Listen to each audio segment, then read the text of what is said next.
queridos, energia. Que ideia os caras tiveram para entender a natureza. Não é fácil, cara. Assim, uma pergunta chata para um professor de física é: professor, o que é energia? É difícil, cara, traduzir. Nos livros tem uma pegadinha. Se tu vai lá no livro e olha o que é energia, está escrito assim: energia é a capacidade de realizar trabalho. Só que se tu vai na definição de trabalho, trabalho é energia gasta por uma força para realizar um deslocamento. Então tu vê, né, energia nos livros, a maneira de escrever lá meio que enrola o aluno. Diz que energia é trabalho, trabalho é energia, mas não explica o que é exatamente. Ao meu ver, cara, energia é qualquer coisa exceto vácuo, exceto nada. Se tiver átomo, é energia. Se tiver luz, é energia. Se tiver som, cor, temperatura, energia. Cheiro, gosto, energia. Bosta de vaca, energia. Diamante, energia. Gás, energia. Cara, energia é difícil traduzir o que é. E teve gente que já percebeu há muito tempo atrás que Deus, quando criou o universo, colocou uma certa quantidade de energia. E essa quantidade de energia nesse universo nunca vai ser alterada, só vai ser transformada. E o perigo dessa ideia, eu diria que a parte perigosa dessa ideia é que toda a ideia de energia parte de uma mesma sacada. Dá uma olhada. Eu tenho lá uma caixinha num plano horizontal, começo a fazer uma força nessa caixa e vejo que ela se desloca, que ela vai para frente. Vejo que ela avança uma certa distância. A maioria das pessoas não tem problema em aceitar que para eu poder calcular a energia que eu gastei para poder realizar esse deslocamento, é só pegar a parcela da força que atuou na direção do deslocamento, nesse caso Fx, e multiplicar pela distância que o corpo foi deslocado. Tu vê, né? É intuitivo isso. A maioria de vocês sabe que quanto mais tu arrastar um corpo, mais tu vai te cansar. Arrastar o corpo 1 metro não significa nada.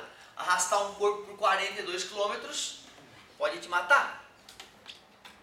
Todo mundo sabe intuitivamente que fazer uma força pequenininha para deslocar um objeto pequeno, como a tampa de uma caneta, não gasta grandes energias. Mas se eu vou fazer a mesma coisa com um objeto um pouco maior, se eu for empurrar um objeto um pouco maior, eu vou me desgastar mais. Se tu aceita a ideia de que o produto força-deslocamento é uma boa maneira, é uma indicação muito boa de que energia eu gastei, então nós não vamos ter problemas para continuar. Sendo aquele ângulo alfa, nós vimos que para decompor aquela força Fx, a força F em Fx, é só pegar a força original e multiplicar por cosseno, já que está com ângulo nesse momento. Substituindo a decomposição na fórmula do trabalho, surge F vezes D vezes cosseno de alfa. Esta é a famosa fórmula para o trabalho de uma força. Trabalho de uma força. Na verdade, pessoal, trabalho na física é sinônimo de energia. Trabalho de uma força é, na verdade, a energia que uma força utilizou para realizar um deslocamento. Essa fórmula ela é perigosa. Ela é perigosa porque ela só é aplicável quando a força é constante. Só para a força constante. Tá, professor, e se a força for variável? Não tem problema, para a força variável vai ser bem fácil. Ó. Força variável. Quando a gente tiver uma força variável, uma força que muda de valor ao longo do deslocamento, e nós desejarmos obter o trabalho dessa força, basta calcular a área do gráfico. Calculando a área embaixo do gráfico, gráfico força-distância, esta área representa o trabalho. O trabalho é igual a área. Só tem um detalhe, né? A área na matemática é sempre um valor positivo. E aqui não, aqui pode ser um valor positivo ou um valor negativo. Como é que eu vou saber se o trabalho foi positivo ou negativo? Simples assim, ó. A classificação do trabalho é bem fácil de entender. O trabalho é dito motor quando a força atua no sentido do deslocamento. E a gente diz que o trabalho é positivo. O trabalho é dito resistente quando a força atua contrariamente ao deslocamento. E nesse caso ele está retirando energia do corpo. E o trabalho ainda pode ser nulo, quando obviamente resulta em zero. Observe que para um trabalho ser nulo, pode ser força nula, deslocamento nulo, ou ainda o ângulo ser, por exemplo, 90 graus. Quando o ângulo entre deslocamento e força é 90 graus, a força também não realiza trabalho. Então, de repente, um exemplo clássico aí para a gente ver como é que se calcula o trabalho de uma força, seria algo do tipo, fornecer um gráfico, força versus deslocamento, força em newtons, deslocamento em metros, e lá está o gráfico. A força pega o objeto inicialmente na posição de 9 metros e arrasta o cara até a posição de 3 metros. Sendo que a força originalmente era 40 newtons e no final a força já era 20 newtons.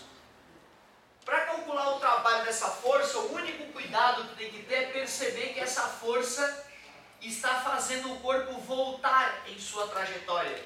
Logo, o trabalho é igual a área porque a força é variável, só que essa área vai representar um trabalho negativo, já que o deslocamento foi de 9 para 3. Então o trabalho fica menos. Eu, quando estava no teu lugar e tinha um trapézio para eu poder calcular a área, eu separava em retângulo mais triângulo. Hoje eu já prefiro usar a fórmula do trapézio, que é a média das bases vezes a altura. Mas se tu quiser fazer o que eu disse antes, separar em duas áreas, não vai ter problema nenhum. A base maior desse trapézio mede 40, a base menor desse trapézio mede 20, o trapézio está girado, cuidado. A altura desse trapézio vai do 3 ao 9, que é 6, sobre 2. Então o trabalho da força variável que está representada no gráfico fica 60, 6 dividido para 2 é 3, e 3 vezes 60, 3 vezes 6, 18, 180 joules. Negativo por se tratar de um trabalho resistente. A força atuava no sentido oposto ao do deslocamento. Observem que esse joule nasceu do produto Newton vezes metro. Então não custa lembrarmos que joule é Newton multiplicado por metro. Primeiro exemplozinho de trabalho de uma força. O mais legal é que toda a ideia de trabalho, toda a ideia de energia vai vir dessa ideia aqui, ó. Se em algum momento nós percebermos que essa ideia é falha, nós teremos que reescrever boa parte da física. Acho que para quem chegou atrasado, né? No caso ali, se o ângulo for de 90 graus, o trabalho vai ser nulo? Sim. Se ele falasse, né? Então assim, ó. Exemplo 1. Letra A. Alfa igual a 0 grau. Eu tenho que supor que nesse caso o ângulo era 0 graus. Se não fala nada do ângulo entre a força e o deslocamento, eu sempre suponho que a força é paralela ao deslocamento. Poderia, assim, muito raro aparecer essa tua hipótese, mas já aconteceu e pode acontecer. O cara fornece o gráfico, tudo bonitinho, da força e do deslocamento, e avisa lá nas entrelinhas, sabendo que o ângulo entre a força e o deslocamento é 90 graus, determine o valor do trabalho.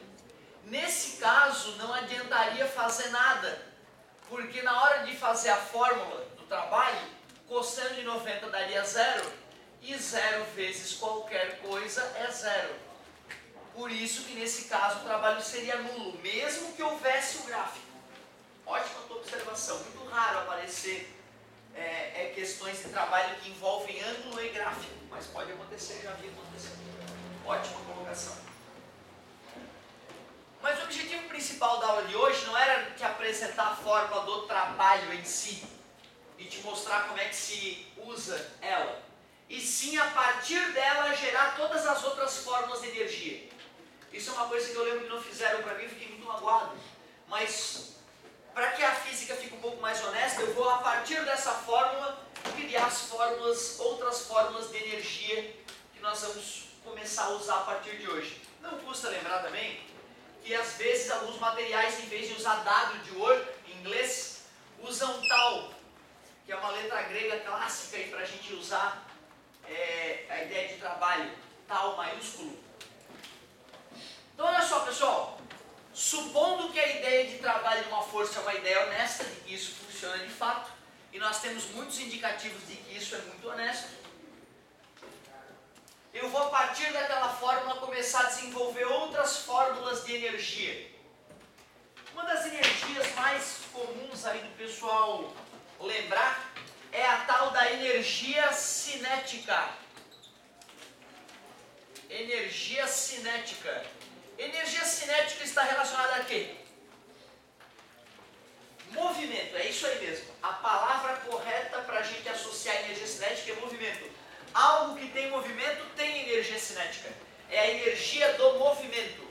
Então o objetivo de agora é pegar um objeto que está parado, vou começar a fazer uma força nesse objeto de tal forma que ele vai sair do repouso e vai atingir uma certa velocidade, depois de ficar recebendo a força F.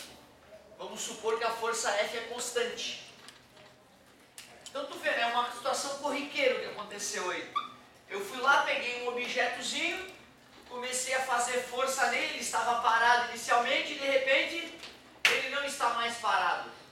Eu quero calcular a energia que esse objeto adquiriu. Ué, a única forma de calcular a energia que eu sei até agora é a fórmula do trabalho. Eu vou pegar a força que aplicou no objeto, vou multiplicar pela distância e pelo cosseno do ângulo. Observe que nesse caso eu fiz a força ser paralela ao deslocamento, para não ter que me preocupar com o ângulo. Cosseno de 0 é 0. Desculpa, cosseno de 0 é 1. E o cosseno vai desaparecer da fórmula sem deixar rastros. Mas o que nós vimos sobre força? Como é que se calcula uma força nessa vida? Nós vimos pela segunda lei de Newton que para obter a força que atua numa certa massa, eu posso pegar a massa e multiplicar pela aceleração. Então eu tenho todo o direito de substituir força por massa vezes aceleração. Mas como é que eu relaciono distância e aceleração? Na cinemática, uma das 3 equações que nós vimos é a famosa equação de Torricelli. A equação Torricelli é aquela equaçãozinha que relacionava deslocamento e aceleração com as velocidades, sem se preocupar com o tempo que o objeto estava sendo empurrado. Como esse objeto tem inicialmente velocidade 0, o V0 é 0. Quer dizer que a velocidade que o sujeito atinge é 2 vezes a aceleração vezes o deslocamento do cara. E esse 2 está multiplicando, eu posso passar dividindo. Então tu vê, eu posso substituir o produto aceleração vezes deslocamento por V ao quadrado sobre 2. Eu posso alterar aqui a aceleração versus deslocamento por V ao quadrado sobre 2. E pronto. Surgiu na nossa frente a famosa fórmula da energia cinética. Essa é uma questão que já apareceu em vestibulares. Mostre a origem da fórmula da energia cinética. Então tu vê, o aluno tinha que saber a fórmula do trabalho, a segunda lei de Newton e a equação de Torricelli. Essas 3 equaçõezinhas nos permitem provar que energia cinética é mv ao quadrado sobre 2.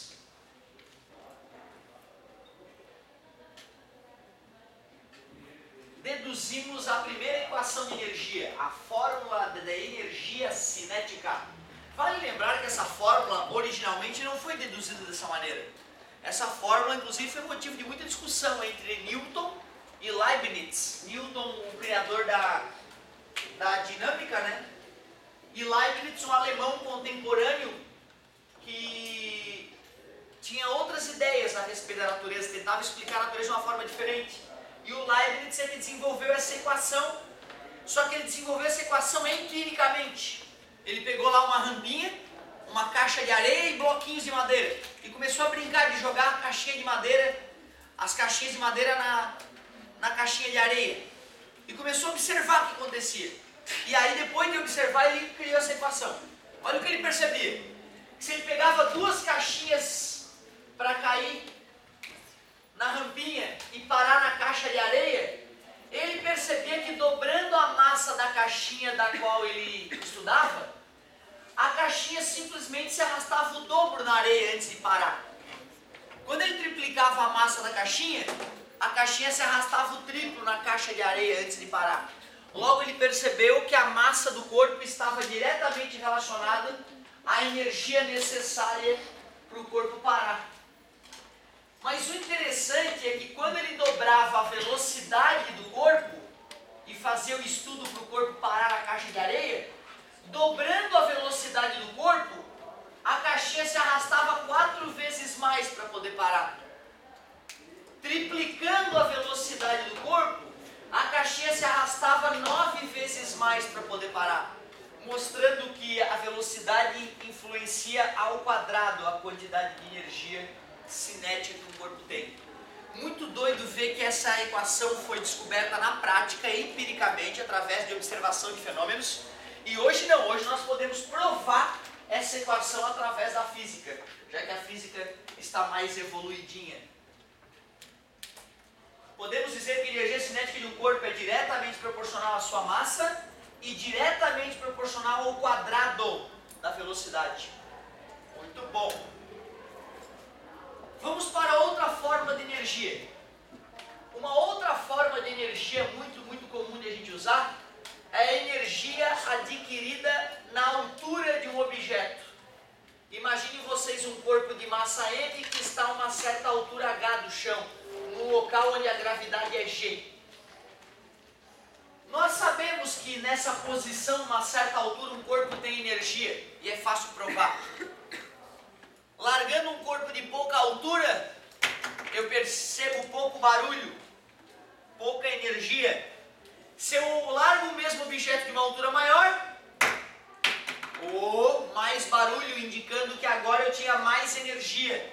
Quero calcular quanta energia tenho acumulada num corpo que está numa certa altura. Toda a ideia de energia vem da ideia de trabalho. Se eu quiser calcular a energia que esse corpo tem acumulado pelo fato de estar numa certa altura, eu pego a fórmula do trabalho de uma força. Como o peso de um objeto é praticamente constante próximo à superfície da Terra, eu posso usar essa fórmula, senão eu teria que fazer através do gráfico. Força, que força é essa que atrai o cara para baixo? É justamente a força-peso. A altura, que altura é essa que o cara cai? É a distância que ele vai se deslocar, eu estou chamando de H. E na queda, já que o peso é vertical para baixo e o deslocamento é vertical para baixo, o ângulo entre esses vetores paralelos é 0. E cosseno de 0 é 1. Peso é m vezes g. E pronto. Está deduzida a fórmula da energia potencial gravitacional. Energia potencial gravitacional. É só pegar a massa, multiplicar pela aceleração de gravidade e multiplicar pela altura na qual o corpo se encontra. É assim que se calcula a energia potencial gravitacional. Energia potencial gravitacional tem um sinônimo: trabalho da força-peso. Trabalho da força-peso. Ou energia potencial gravitacional.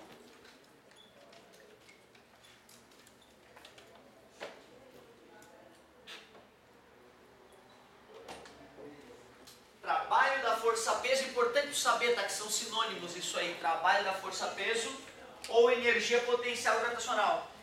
Em alguns lugares nós vamos ver um mais ou menos aqui, ó, na frente da fórmula. Ó. Em alguns lugares nós vamos ver um mais ou menos aqui na frente. Ó. esse mais ou menos? Porque quando o objeto está caindo, o peso está entregando energia para o corpo. Tanto que agora o corpo não tem energia cinética, e depois que ele cai um pouco, ele já tem energia cinética. Mostra então que na queda, a força-peso converte energia potencial gravitacional em energia cinética. Porém, quando o objeto está subindo, na subida a força-peso atua para baixo, enquanto o deslocamento é para cima. Nesse caso o ângulo é 180 graus e o cosseno de 180 é menos 1, mostrando que durante a subida o corpo está perdendo energia devido ao peso. Por isso menos apareceria na fórmula. Mas é o aluno que tem que sacar quando é que vai ser menos, quando é que vai ser mais, através da ideia da classificação dos trabalhos. Se a força é a favor do deslocamento, o trabalho motor acrescenta energia. Se a força é oposta ao movimento, o trabalho é resistente e retira energia. O trabalho da força-peso é positivo na queda, mas o trabalho da força-peso é negativo na subida. Por isso, mais ou menos ali se preferir, para te lembrar, né, de que tem que prestar atenção nisso. O vestibular não vai vir um mais ou menos aqui para te ajudar. E para finalizar esse nosso primeiro contato com energias, tem uma última equaçãozinha para deduzir para vocês, que é a energia potencial energia potencial elástica. Ela também recebe o nome de potencial, porque também dependerá da posição do objeto, mas é potencial elástica. Escreve ali, ó, puxa uma setinha para a palavra potencial e escreve assim, ó, dependente da posição. A palavra potencial na física significa dependente da posição. Tudo que depende da posição, a gente chama de potencial. E vamos à última energia a ser deduzida.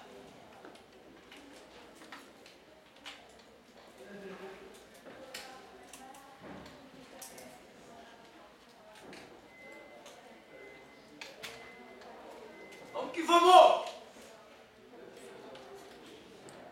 Energia potencial elástica. Ou trabalho da força elástica, que dá no mesmo. Trabalho da força elástica. Como nós vimos relativamente há pouco tempo, uma mola obedece à lei de Hooke. F igual a K vezes X. F é a força aplicada sobre a mola, K é a constante elástica da mola, tem a ver com a característica da mola, e o X é a deformação que a mola sofre. Observe que uma mola que não está deformada, deformação zero, não recebe força. Então, se eu for fazer o gráfico da força versus deslocamento, esse gráfico certamente sai do ponto 0,0. Para um deslocamento x, a força vai ser x. E assim vai, para um deslocamento tal, a força vai ser tal. E quando a gente faz o gráfico, então, da força pelo deslocamento, dá uma retinha, já que a mola possui esse comportamento linear. Portanto, na hora de calcular o trabalho da força elástica, eu não posso simplesmente usar a fórmula como eu fiz antes. Porque essa força era constante, por isso que eu pude usar a fórmula. A força-peso era constante, por isso que eu pude usar a fórmula. Só que essa força é nitidamente variável. Então a fórmula do trabalho virou lixo. Eu preciso de uma outra técnica para calcular esse trabalho. Para uma força F a deformação é x, e nós vimos que para a força variável a técnica é calcular a área do gráfico. Então o trabalho da força elástica, nesse caso, é a própria área desse gráfico. E como vocês podem ver, essa área é um triângulo. E o triângulo, para calcular a área base vezes a altura sobre 2. A base do meu triângulo é a própria deformação x que a mola sofreu. A altura do meu triângulo é a própria força F aplicada na mola sobre 2. Só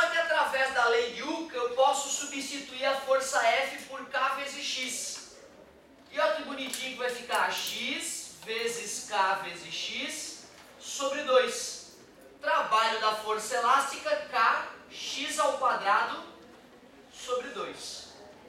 Trabalho da força elástica ou energia potencial elástica, kx² sobre 2.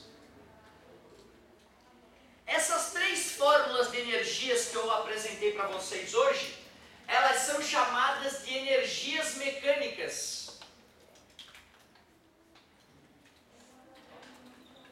Energias mecânicas. Quem são as energias mecânicas? É a energia cinética, mais as energias potenciais. Não custa lembrar que é a energia potencial gravitacional e a energia potencial elástica. Essas são as três energias mais importantes aí para essa área da física. O que nós temos que fazer agora é calcular, fazer alguns exercícios que envolvam essas energias. Vou fazer alguns exemplos e até demonstrar uma questãozinha que envolva conservação de energia. Beleza, meia horinha então se foi. Então relembramos a ideia de energia e deduzimos as três principais equações de energia. Vou fazer um exemplozinho aí.